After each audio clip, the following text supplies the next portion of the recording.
जय हिंद। आज जो है हम लोग डिस्कशन करेंगे लैंग्वेज पेपर 6 to 8 का। जो है हम लोग 6 to 8 का लैंग्वेज पेपर जो है डिस्कशन करेंगे, और लैंग्वेज में जो है हम लोग हिंदी डिस्कशन करेंगे।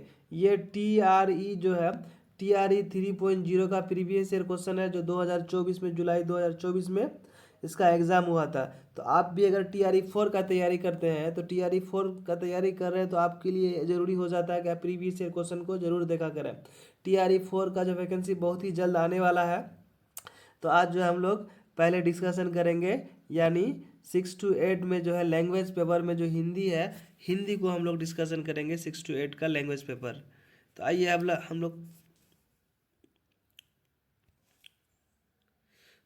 लोग जो है डिस्कशन करेंगे, यानी हिंदी का पार्ट जो है स्टार्ट जो हो रहा है आपका, जो जिसका ग्रेजुएशन में हिंदी है तो हिंदी के टीचर बनेंगे। तो उसका जो है 71 नंबर क्वेश्चन से जो स्टार्टिंग होता है। इससे पहले जो है आपका 1 से लेकर 30 तक आपका लैंग्वेज रह जाएगा। फिर 30 से आपका 70 तक जो है आपका कॉमन पेपर रह जाएगा, कॉमन सब्जेक्ट का हो जाएगा, जनरल अवेयरनेस का। उसके बाद जो है आपका फिर आपका अपना सब्जेक्ट आ जाएगा। तो इसमें जो है कुछ ग्रामर भी रहेगा, कुछ बुक से भी रहेगा। तो आइए हम लोग पहला क्वेश्चन देखते हैं। पहला क्वेश्चन में कहता है होनोरोरियम का जो है हिंदी अर्थ क्या होता है। तो इसका सही आंसर होगा ऑप्शन नंबर सी, मानदेय। इसका आंसर क्या हो जाएगा, मानदेय, यानी ऑप्शन नंबर सी आपका राइट आंसर हो जाएगा। अगला क्वेश्चन क्या कह रहा है कि शुद्ध वाक्य जो है आपको पहचानना है। तो पहला ऑप्शन ए में कहता है मैं प्रातः काल के समय घूमने जाता हूँ। तो जाता हूँ नहीं होगा, घूमने जाते हैं ये हो जाएगा। तुम सबसे सुंदरम हो, तो सुंदरम कोई वर्ड नहीं है, इसीलिए नहीं, सुंदर हो ये हो जाता। कल शाम मूसलाधार बारिश हो रही थी, तो ये आपका राइट आंसर हो जाएगा, ऑप्शन नंबर सी आपका जो है राइट आंसर हो जाएगा। यानी कल शाम मूसलाधार बारिश हो रही थी, तो ये शुद्ध वाक्य है, आपका राइट आंसर ऑप्शन सी हो जाएगा। अगला क्वेश्चन कह रहा है कि तुलसीदास की रचना कौन सी नहीं है, नहीं पूछा है। तो कवितावली तुलसीदास की रचना है, विनय पत्रिका भी तुलसीदास की रचना है, कौन सी नहीं है, तो रामचंद्रिका। आपका option number C right answer हो जाएगा। रामचंद्रिका जो है तुलसीदास की रचना नहीं है, तो ऑप्शन नंबर सी आपका राइट आंसर हो जाएगा। चूंकि नहीं पूछा है, तो आपका ये जो है ऑप्शन नंबर सी जो है रामचंद्रिका नहीं है, तो option number C right answer हो जाएगा। अगला क्वेश्चन कह रहा है कि वाक्य के उस भाग को जिसमें एक से अधिक परस्पर संबंध होकर अर्थ तो देते हैं किंतु पूरा अर्थ नहीं देते, क्या कहलाते हैं। जो पूरा अर्थ नहीं देगा, देखिए जो पूरा अर्थ देगा तो वो वाक्य कहलाएगा। तो ये आपका यह पूछ रहा है पूरा अर्थ नहीं देते हैं, ये जो है आपका राइट आंसर हो जाएगा ऑप्शन नंबर सी, पदबंध जो कहलाते हैं। जब कोई पूरा अर्थ नहीं देगा, कोई वाक्य पूरा अर्थ नहीं देगा, तो वो पदबंध कहलाता है। ऑप्शन नंबर सी आपका क्या हो जाएगा, राइट आंसर हो जाएगा। अगला अगला क्वेश्चन देख रहे हैं 75 नंबर कह रहा है क्या, थर्राती है वसुधा सारी, है आसमान तरतरा रहा, अरी दल पर कूद परूं, उठकर है रोम रोम फरफरा रहा। इस वाक्य उपयुक्त पंक्तियों में से कौन सा रस है, यह रस के बारे में पूछा है। तो ये ऑप्शन नंबर ए आपका राइट आंसर हो जाएगा, ये वीर रस है। ये कौन सा रस है, तो वीर रस है। ऑप्शन नंबर ए आपका क्या हो जाएगा, राइट आंसर हो जाएगा।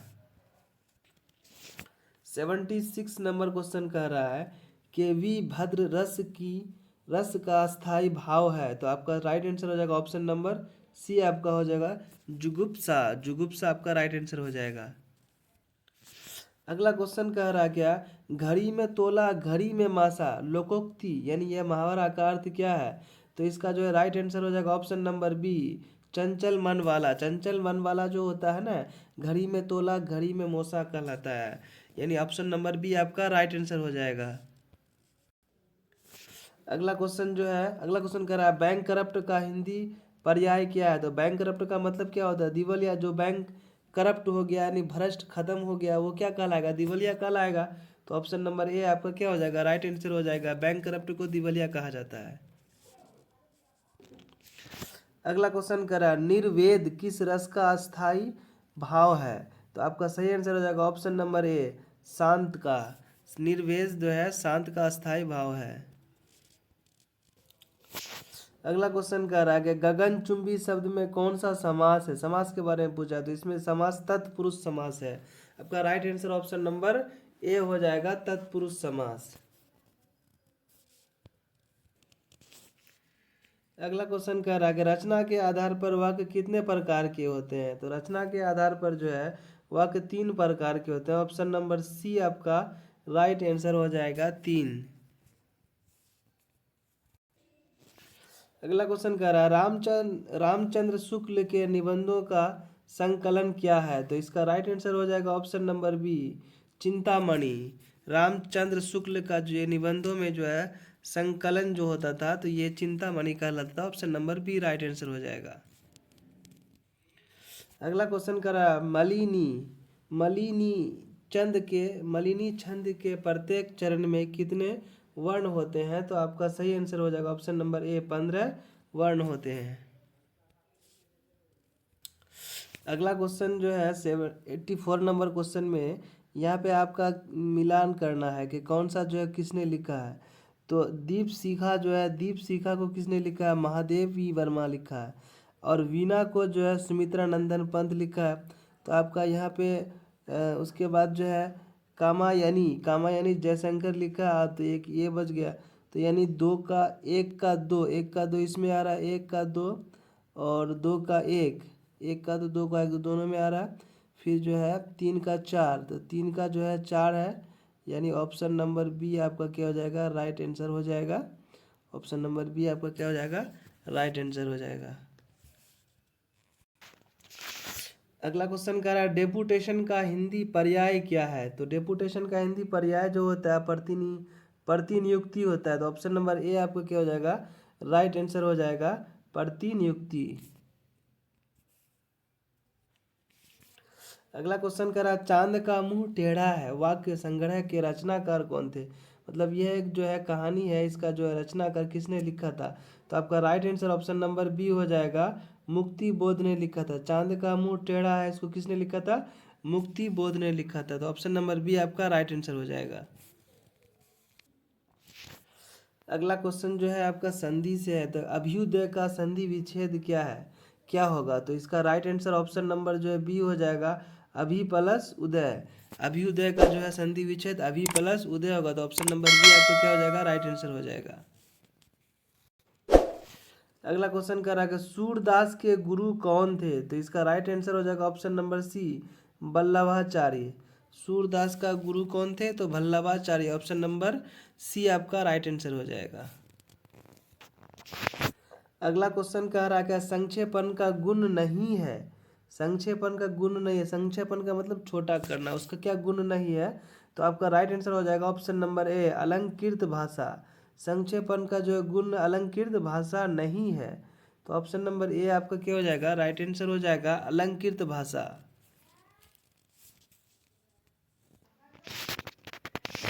अगला क्वेश्चन कह रहा है कि घनानंद जो है किस काल के कवि हैं यानी पोएट हैं। तो आपका राइट आंसर हो जाएगा ऑप्शन नंबर ए रीति काल के। ये जो है घनानंद जो कवि थे किस काल के थे, तो रीति काल के थे। तो ऑप्शन नंबर ए आपका क्या हो जाएगा, राइट आंसर हो जाएगा। अगला क्वेश्चन कर रहा है कि देव प्लस इंद्र देवेंद्र, देवेंद्र में कौन सा संधि है। तो आपका राइट आंसर हो जाएगा ऑप्शन नंबर सी, इसमें कौन सा संधि है, तो गुण स्वर्ण संधि है। ऑप्शन नंबर सी आपका क्या हो जाएगा, राइट आंसर हो जाएगा। देवेंद्र में गुण संधि है। तो ऑप्शन नंबर सी आपका राइट आंसर हो जाएगा। अगला क्वेश्चन कर रहा है दोहा छंद के प्रथम और तृतीय चरण में कितनी मात्राएं होती है। तो आपका right answer option number C हो जाएगा, 13 मात्राएं होती है। दोहा छंद के प्रथम और तृतीय चरण में कितनी मात्राएं होती है, तो 13 मात्राएं होती है। तो ऑप्शन नंबर सी आपका क्या हो जाएगा, राइट आंसर हो जाएगा। अगला क्वेश्चन कह रहा है रामधारी सिंह दिनकर की रचना नहीं है। कौन सी रचना रामधारी सिंह दिनकर ने नहीं किया था।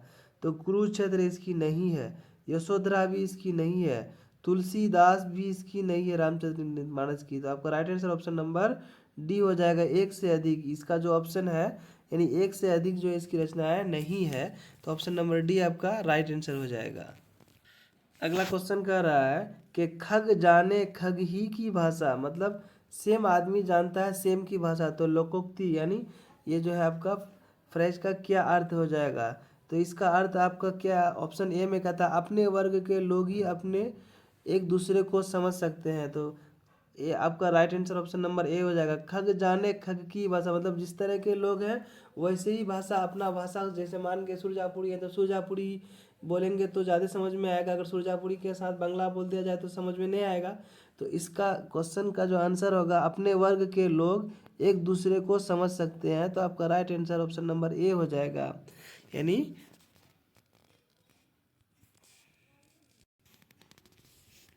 अगला क्वेश्चन कह रहा है कि किस वाक्य में तीन तेरह होना मुहावरे का उपयुक्त प्रयोग हुआ है। तीन तेरह होना मतलब भाग जाना।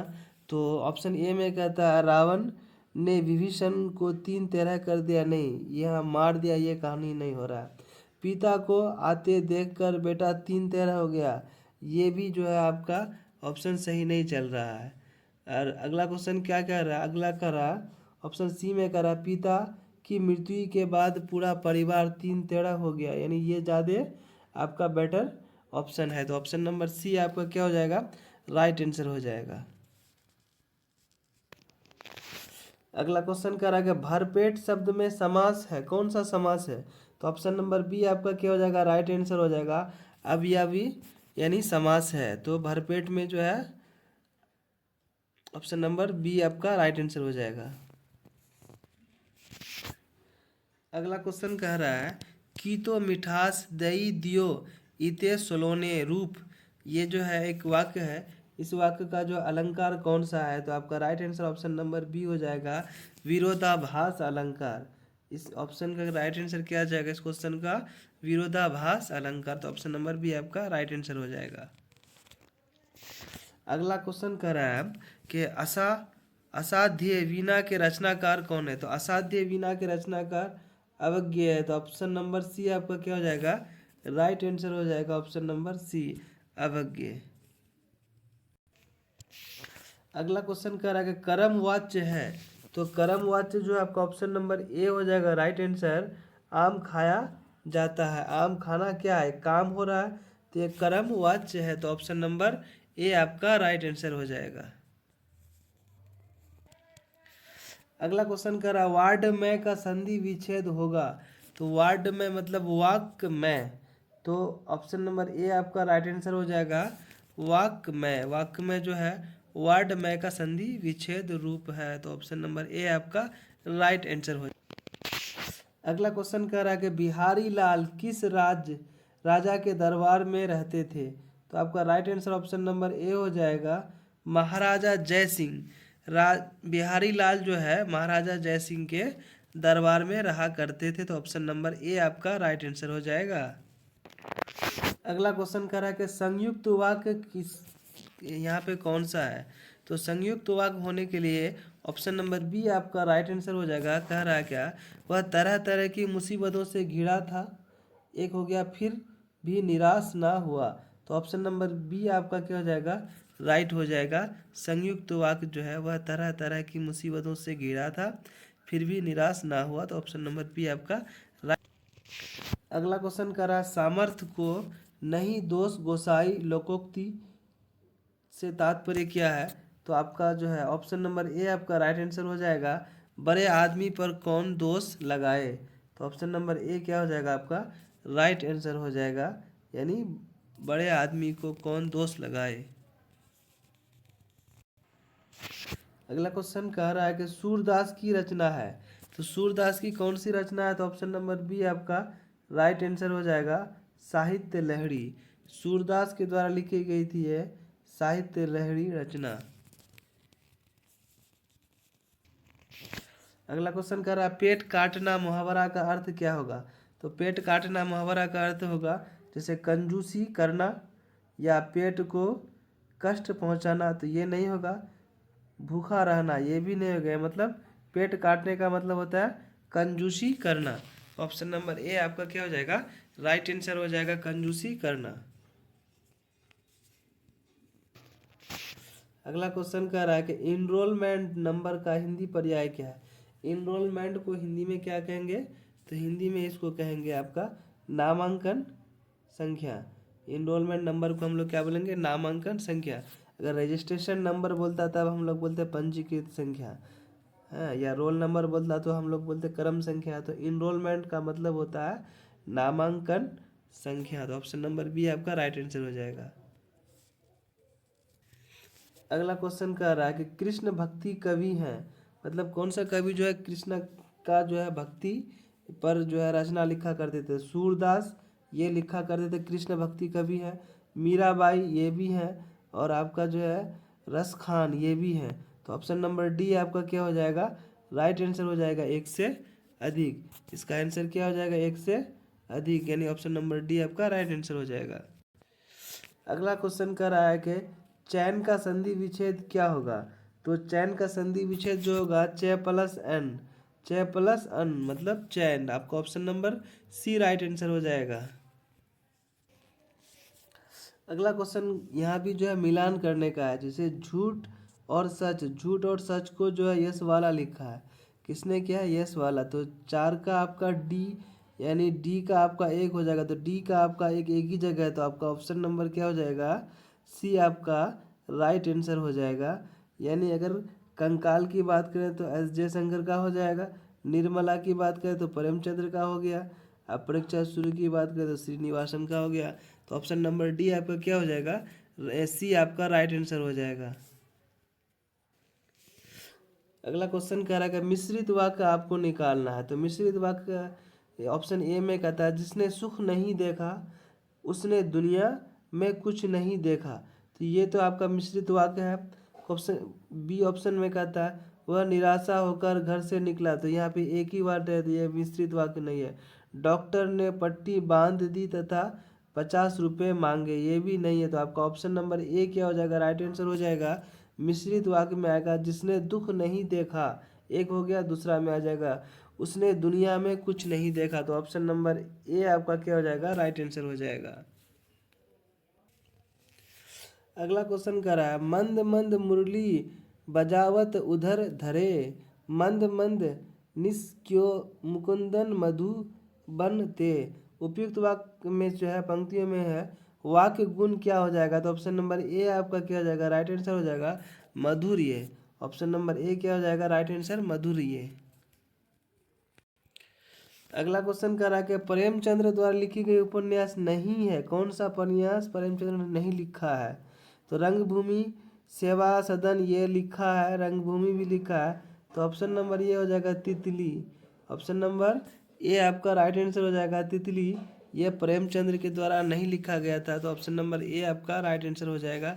प्रेमचंद्र ने जो है 4 उपन्यास लिखे, रंगभूमि, कर्मभूमि, गोदान और आपका सेवा सदन।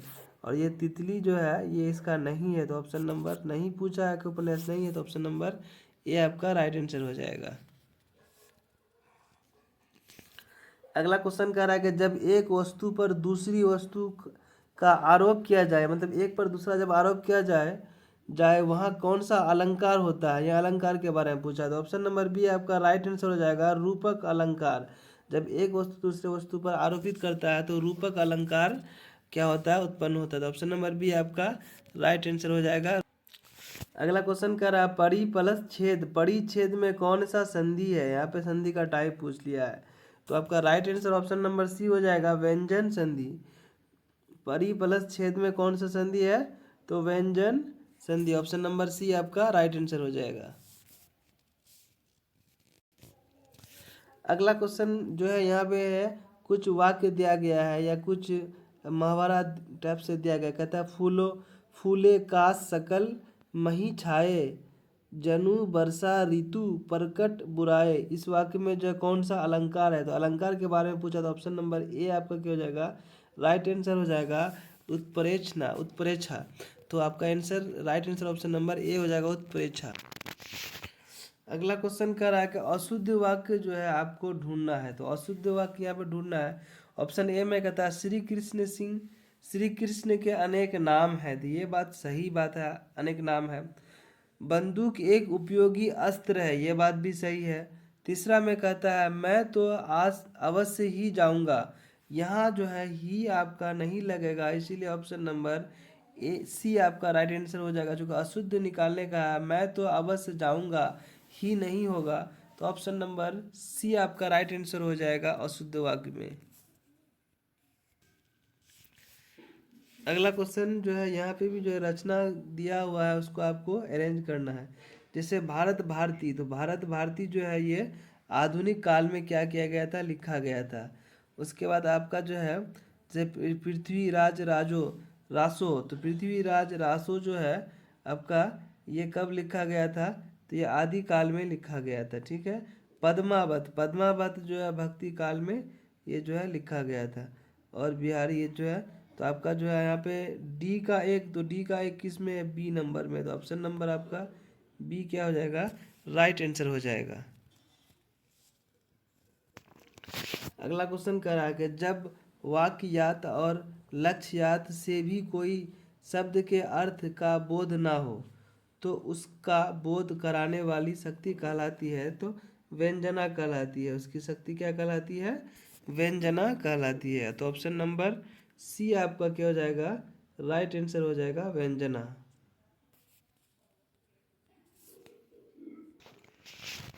अगला क्वेश्चन कह रहा है कि चौराहा शब्द में कौन सा समास है, तो आपका right answer option number C हो जाएगा, द्विगुण समास। चौराहा शब्द में द्विगुण समास है।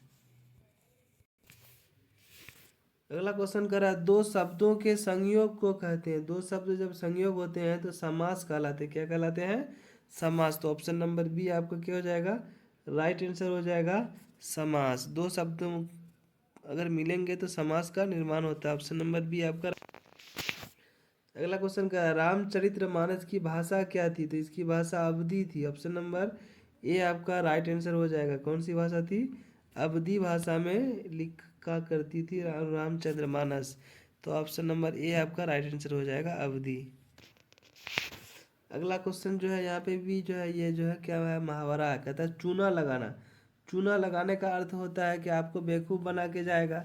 तो पान लगाना ये तो नहीं होगा, सफ़ेद करना ये नहीं होगा, तो आपका राइट आंसर हो जाएगा ऑप्शन नंबर बी, यानी आपको बेवकूफ़ बना के चला गया है। चूना लगाने का अर्थ हो जाएगा आपको बेवकूफ़ बना के चला गया। ऑप्शन नंबर आपका सी राइट। अगला क्वेश्चन कह रहा है कोटि कुलिस सम बचत तुम्हारा डैश, पंक्ति में कौन सा अलंकार आएगा। यहाँ भी फिर अलंकार पूछा है, तो ऑप्शन नंबर ए आपका राइट आंसर हो जाएगा, उपमा अलंकार। तो ऑप्शन नंबर ए आपका क्या हो जाएगा, राइट आंसर हो जाएगा।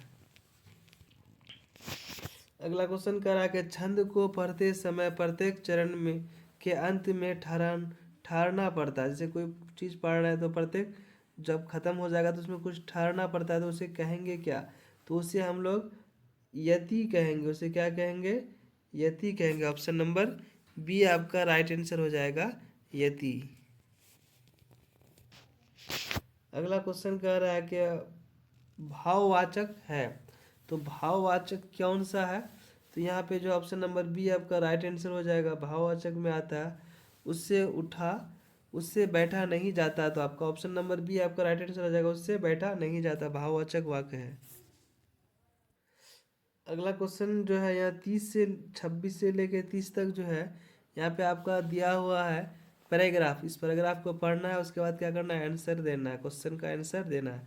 पूछेगा प्रश्न। अब यहाँ से कहता है पैराग्राफ स्टार्टिंग यहाँ से हो रहा है। कहता है पुस्तकालय वह विशाल ज्ञान सिंधु है जिसमें विधा की अक्षय निधियाँ मौजूद हैं, जिसके अध्ययन मात्र से हमारा हृदय विशाल और उन्नत बनता है। पुस्तकालय शब्द का निर्माण पुस्तक प्लस आलय दो शब्दों से हुआ है, अर्थात पुस्तकों के लिए घर, पुस्तकालय में उपयोगी पुस्तकों का संग्रह किया जाता है जिसमें मनुष्य के उच्च चरित्र का निर्माण होता है और जीवन की उन्नति होती है। इससे मनुष्य में स्वास्थ्य की रुचि पैदा होती है और मानसिक विकास भी होता है।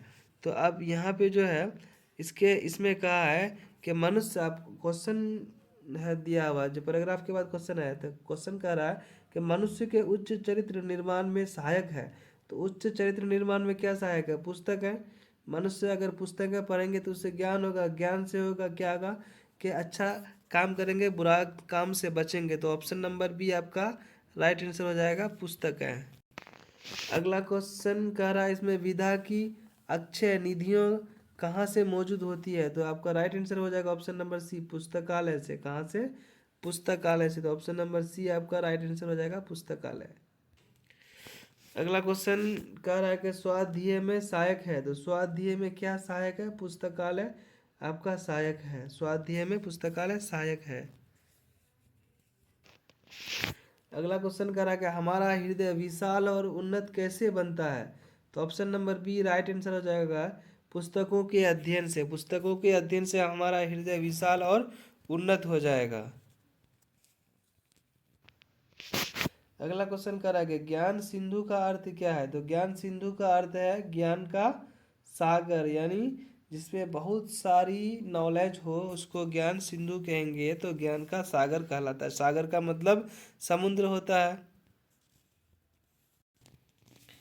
30 से 35 में भी जो है आपका क्या किया है कि यहाँ पे जो है पैसेज दिया हुआ और पैसेज को पढ़ना है, फिर आपको क्या करना है, आंसर देना है।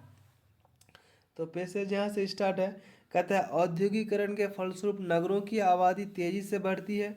गांव के लोग रोटी रोजगार के चक्कर में शहरों में आकर गंदी बस्तियों में वृद्धि करते हैं। औद्योगिकरण के कारण कृषि योग्य भूमि में कमी हुई है और वनों के विनाश के कारण ही हरियाली नष्ट हुई है। वनों के विनाश के कारण ही क्या हुआ? हरियाली नष्ट हुई है। आगे में कह रहा क्या कि औद्योगिक केंद्रों की स्थापना के समय प्रदूषण नियंत्रण की ओर कोई ध्यान नहीं दिया जाता है। अगर धूल राख और धुओं की कालिमा का प्रभाव घर बाग बगीचे सहित दूर दूर तक होता है। इससे आंखों में चिपचिपापन, रोहा, दृष्टि कमजोर होना, टीबी, कैंसर आदि रोग फैलते हैं। औद्योगिकरण के फलस्वरूप तेजाबी वर्षा भी होती है, यानी एसिड रेन भी होती है, जो फसलों पौधों पेड़ पौधों आदि को विशेष हानि भी पहुंचाती है। अम्लीय वर्षा और क्षारीयकरण के कारण भूमि की उत्पादन क्षमता भी घट जाती है। उसके बाद कह रहा है कि यहाँ पे आप इसका जो है क्वेश्चन दे रहा है। क्वेश्चन में ये कह रहा है कि भूमि की उत्पादन क्षमता क्यों घट जाती है? तो भूमि की उत्पादन क्षमता क्यों घट जाती है? अम्लीय और क्षारीयकरण के कारण। तो ऑप्शन नंबर सी आपका क्या हो जाएगा? राइट आंसर हो जाएगा, अम्लीय और क्षारीयकरण के कारण। अगला जो है इसी में जो है आपका पैराग्राफ के हिसाब से यह क्वेश्चन कर रहा है कि कृषि योग्य भूमि में कमी क्यों आई है? तो कृषि योग्य भूमि में कमी औद्योगिकरण के कारण आई है। चूंकि औद्योगिकरण होगा, शहरें बनेगी, जमीनें जो है जंगलों को काटा जाएगा, पेड़ पौधों को काटा जाएगा, तो औद्योगिकरण होगा तभी, यानी इंडस्ट्रियलाइजेशन के कारण ही जो है। तो आपका option number C right answer हो जाएगा। अगला क्वेश्चन देखते हैं इसी का। अब यहाँ पे कह रहा है औद्योगिकरण के कारण जनसंख्या कहाँ तेजी से बढ़ती है? तो ऑब्जेक्टली है कि तेजी से कहाँ बढ़ेगी? शहरों की ओर बढ़ेगी। औद्योगिकरण के कारण तेजी से जनसंख्या शहरों की तरफ बढ़ेगी। अगला क्वेश्चन इसी में कह रहा है कि हरियाली क्यों नष्ट हो जाती है? तो हरियाली नष्ट होने का क्या कारण है? वनों के विनाश के कारण। तो वनों का जब विनाश होगा तो ऑब्जेक्टली क्या होगा? हरियाली नष्ट होगी। अब इसका जो है आखिरी क्वेश्चन देख लेते हैं। इसमें कह रहा क्या कि गाँव लोग गाँवों से अक्सर शहरों की ओर क्यों बसते हैं? तो इसको बसने का मेन रीजन क्या है? रोजगार की तलाश में। क्योंकि शहरों में क्या होता है? रोजगार होते हैं, इंडस्ट्री, फैक्ट्री ढेर सारा बनाए जाते हैं, बड़े बड़े बिल्डिंग बनाए जाते हैं, तो रोजगार के लिए जो है लोग शहरों की ओर जाते हैं। तो ऑप्शन नंबर बी इसका क्या हो जाएगा? राइट आंसर हो जाएगा। फिर अगला क्वेश्चन यहाँ पे जो है 36 से लेकर 40 तक फिर कुछ जो है आपका ये दिया हुआ है, पैराग्राफ दिया हुआ है। उस पैराग्राफ को पढ़ना और फिर क्या करना है? आंसर लिखना है। तो पैराग्राफ आपका यहाँ से काउंट होगा। तो यहाँ पे कहता है आलस्य को छोड़ने के लिए शारीरिक श्रम करना चाहिए। मतलब आपको आलसी को छोड़ने के लिए आपको कुछ मेहनत करना पड़ेगा। आलस्य को जीतने का एक यही उपाय है। यदि इससे काम ना लिया गया हो तो उसकी सजा प्रकृति की ओर से मिले बिना ना रहेगी। बीमारियों के यह किसी भी पुष्टि, मतलब आपका जो है यह जो पैराग्राफ दिया हुआ है, इस पैराग्राफ के अनुसार जो है आपका क्या करना है? यहाँ पे आंसर देना है। तो आपका इसका जो आंसर हो जाएगा शरीर श्रम में क्या लगता है, यानी शरीर श्रम में आपका जो है क्या लगेगा, यानी क्या काम आएगा? तो समय आपका काम आएगा। समय के साथ आपको काम करना है। अगला क्वेश्चन जो है इसी का अगला क्वेश्चन कहता है आरोग्य से क्या तात्पर्य है? आरोग्य से क्या तात्पर्य है? तो आरोग्य मतलब रोग मुक्त होना, यह बात भी सही है। रोगी होना, यह बात तो नहीं होगा। स्वस्थ होना, यह बात, दो बात सही है। तो ऑप्शन नंबर डी आपका क्या हो जाएगा, राइट हो जाएगा। एक से अधिक आपका आंसर हो जाएगा राइट आंसर। अगला जो इसी पैराग्राफ के हिसाब से, आलस्य के परिणाम स्वरूप सजा किस रूप में मिलती है। अगर आप आलसी हैं तो सजा आपको बीमारी और कष्ट के रूप में मिलेगी। अगर आप काम नहीं करते हैं फिजिकली तो आपको बीमारी होगी और कष्ट होगी। और इसका जो है, इसका अगला क्वेश्चन का जो आंसर होगा, रोग का प्रभाव किस पर पड़ता है। तो ऑब्जेक्टली है, जो ज़्यादा आराम करेगा उस पर ही रोग का प्रभाव पड़ेगा, तो मन पर। रोग का प्रभाव सबसे अधिक किस पर पड़ता है, तो मन पर पड़ता है रोग का प्रभाव। अगला क्वेश्चन इसी का कर रहा है, इसी पैराग्राफ से, आलस्य को जीतने का क्या उपाय है। अगर आप आलस्य को हटाना चाहते हैं तो आपको शारीरिक काम करना पड़ेगा। आलस्य को अगर हटाना चाहते हैं तो आपको शारीरिक काम करना पड़ेगा। तो ऑप्शन नंबर बी आपका। फिर आपका 40 से जो है 45 तक जो है, 41 से 45 तक फिर पैराग्राफ दिया हुआ है। इस पैराग्राफ को पढ़ना है और आपको क्या करना है, आंसर निकालना है। तो ये जो है आपका पैराग्राफ है। अब पैराग्राफ के बाद जो है आपका ऑप्शन दिया हुआ है कि इनमें से जो है पूछा गया है कि चंद्रिका का पर्यायवाची है। तो चंद्रिका का पर्यायवाची कौन सा शब्द होगा, तो यहाँ पे राइट आंसर हो जाएगा चांदनी। यानी चंद्रिका का पर्यायवाची, चंद्रिका किसका पर्यायवाची शब्द है, चांदनी का। तो ऑप्शन नंबर सी आपका क्या हो जाएगा, राइट आंसर हो जाएगा। अगला क्वेश्चन इसी का कह रहा है, पैराग्राफ से कह रहा है, मनुष्य की कीर्तियाँ किससे फैलती है। कीर्तियाँ जो है मनुष्य की किससे फैलती है, तो ऑप्शन नंबर ए हो जाएगा, पुण्य कीर्तियों से। क्या हो जाएगा, ऑप्शन नंबर ए आपका राइट आंसर हो जाएगा। अगला क्वेश्चन इसी पैराग्राफ का जो आएगा, तो अगला क्वेश्चन इसी पैराग्राफ में जो देखते हैं, इसमें क्या कर रहा है, कह रहा है क्या कि पाठक और श्रोता किससे न्याय पाठ सीखा करते हैं। तो इसका राइट आंसर क्या आ जाएगा, ऑप्शन नंबर आपका ए हो जाएगा, मनुष्य के उज्जवल कार्य से। अगर कोई आदमी अच्छा काम करता है तो इससे क्या हो जाएगा, सीख मिलती है। तो ऑप्शन नंबर ए क्या हो जाएगा आपका, राइट आंसर हो जाएगा, मनुष्य के उज्जवल कार्य से जो है आपको सीख मिलती। अगला क्वेश्चन यहाँ पे जो है इसी पैराग्राफ के अंदर से आया है कि चारण और भाट किसका यश गान करते हैं। तो इसका right answer option number B हो जाएगा, स्वावलंबी मनुष्य का। स्वावलंबी मनुष्य का जो है आपका राइट आंसर ऑप्शन नंबर। अगला क्वेश्चन इसी का करा कि धवल का अर्थ क्या है। तो धवल का अर्थ उज्ज्वला होता है, शाम होता है और स्वच्छता। यानी ऑप्शन नंबर डी आपका क्या हो जाएगा, राइट आंसर हो जाएगा ऑप्शन नंबर डी। फिर जो है आपका एक पैराग्राफ दिया हुआ है, और ये पैराग्राफ में जो है आपको क्या करना है कि पैराग्राफ को पढ़ना है ध्यानपूर्वक और उसका क्या करना है, आंसर करना है। तो पैराग्राफ जो है आपका ये है पैराग्राफ, आप पैराग्राफ को रोक करके पढ़ लें। उसके बाद जो है क्या करें कि यहाँ से आंसर आप सर्च करें। कहता है राष्ट्र की गरिमा कैसे घटती है। तो राष्ट्र की गरिमा, गरिमा जो है आप आपसी लड़ाई और द्वेष से। यानी ऑप्शन नंबर सी आपका राइट आंसर हो जाएगा। अगला क्वेश्चन कर रहा है कि देश की उन्नति जो है किसकी उन्नति से संबंधित है। अगर आप उन्नत करते हैं, यानी व्यक्ति अगर उन्नत करता है तो देश भी क्या हो जाएगा, डेवलप करेगा। तो ऑप्शन नंबर सी आपका क्या हो जाएगा, राइट आंसर हो जाएगा, व्यक्ति। अगला क्वेश्चन कह रहा है कि राष्ट्र की उन्नति कैसे संभव है। ऑब्जेक्टली है कि देश में जो है देश की शक्ति और व्यवस्था को बनाए रखना। अगर देश की शक्ति और व्यवस्था को अगर बनाए रखते हैं तो ऑब्जेक्टली क्या करेगा, राष्ट्र क्या करेगा, उन्नत करेगा। तो ऑप्शन नंबर सी आपका क्या हो जाएगा, राइट आंसर हो जाएगा। अगला क्वेश्चन कह रहा है देश को पीछे क्या लाया जाता है। तो इसका जो है right answer option number B हो जाएगा, छोटी छोटी बातों पर लड़ना। अगर आप छोटी छोटी बातों से लड़ते हैं तो आपका देश क्या हो जाएगा, पीछे हो जाएगा, आप खुद पीछे हो जाएंगे। और आखिरी इसका क्वेश्चन जो है कह रहा है क्या कि भाईचारा के संबंध के लिए आवश्यक है। भाईचारा के संबंध के लिए आवश्यक है मतभेदों को भूलना। अगर आप मतभेदों को भूल जाते हैं तो भाईचारा का जो है ये संबंध है। दोस्तों अगर आप इसका पीडीएफ चाहते हैं तो आप मेरे टेलीग्राम चैनल MMR ज्वाइन कर लें। आपको जितना भी प्रीवियस ईयर का TRE 1 TRE 2 TRE 3 का अगर देखना चाहते हैं तो आपका सबका प्रीवियस ईयर आपको पेपर वहाँ मिल जाएगा। आप वहाँ से भी अपने को प्रैक्टिस कर सकते हैं, अपने को आंक सकते हैं कि मेरा तैयारी कितना अच्छा हुआ है। तो आपका जो है 150 क्वेश्चन यहीं पे समाप्त हो गया। अगर प्लीज़ आप अगर मेरे चैनल पे न्यू है तो चैनल को सब्सक्राइब कर लें और बेल आइकन का दबा दें ताकि हर वीडियो का नोटिफिकेशन आप तक पहले पहुँचे। जय हिंद।